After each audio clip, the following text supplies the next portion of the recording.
तिजोरियां खाली कर रहा है रूस। जी हां दोस्तों, जिस सोने को रूस ने सालों से अपनी ढाल बनाकर रखा था, अब उसे बाजार में बेचा जा रहा है। 29,000 करोड़ के घाटे की खबरों के बीच क्या रूस का ये तुरूप का इक्का भी अब फेल हो रहा है। एक तरफ रूस की बिकवाली और दूसरी तरफ चीन और पोलैंड की महा खरीदारी। गोल्ड मार्केट के इस नए त्रिकोण को समझे आज के इस बड़ी कवरेज में। नमस्कार, मैं हूं आपके साथ संध्या बिष्ट और आप देख रहे हैं द इकोनॉमिक टाइम्स हिंदी। फरवरी 2026 में दुनिया भर के जो सेंट्रल बैंक हैं, इन्होंने सोने की खरीदारी फिर से तेजी दिखाई थी। वर्ल्ड गोल्ड काउंसिल के मुताबिक दोस्तों, इस महीने जो है कुल 19 टन सोना खरीदा गया। हालांकि ये जो आंकड़ा है 2025 के औसत 26 टन प्रति महीने से कम है। साल 2026 में अब तक कुल 25 टन सोना खरीदा गया, जो कि पिछले साल इसी अवधि के मुकाबले काफी कम है। फरवरी में पोलैंड सबसे बड़ा खरीदार बनकर उभरा, जिसमें कि अकेले 20 टन सोना खरीदा। इसके साथ ही उसका जो कुल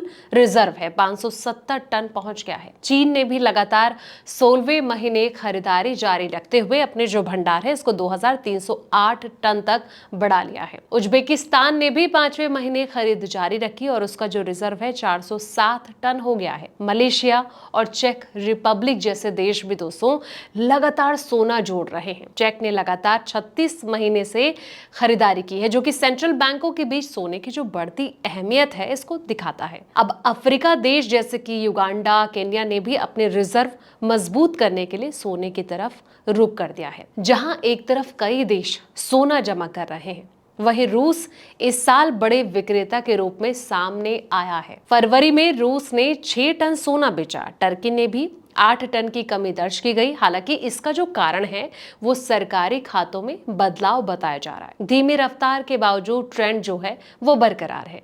हालांकि 2026 में सोने की जो खरीद है इसकी रफ्तार थोड़ी धीमी हुई है, लेकिन सेंट्रल बैंकों का भरोसा अभी भी मजबूत बना हुआ है। विशेषज्ञों का मानना है दोस्तों कि ग्लोबल अनिश्चितता और आर्थिक जोखिम के बीच सोना अभी एक सुरक्षित निवेश ऑप्शन बना हुआ है। अब सवाल ये कि रूस क्यों बेच रहा है अपना सोना। दोस्तों, रूस के पास जो है दुनिया का 5वां सबसे बड़ा स्वर्ण भंडार है, लेकिन हाल के महीने में उसने भारी मात्रा में सोना बेचा है। इसके मुख्य कारण जरूरी है। सबसे पहला है वॉर डेफिसिट।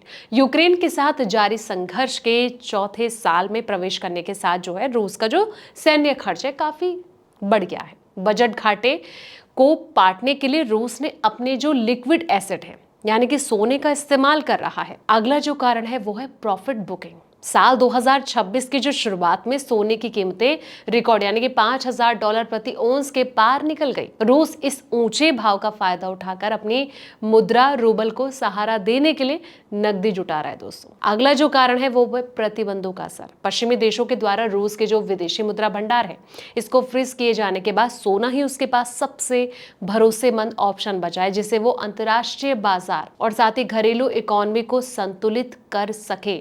अब सवाल ये कि जिस तरीके से चीन के द्वारा लगातार खरीदारी की जा रही है उससे चीन की चाल क्या है, इसको लेकर भी हम अगली रिपोर्ट में बात करेंगे। तो फिलहाल इस वीडियो में इतना ही।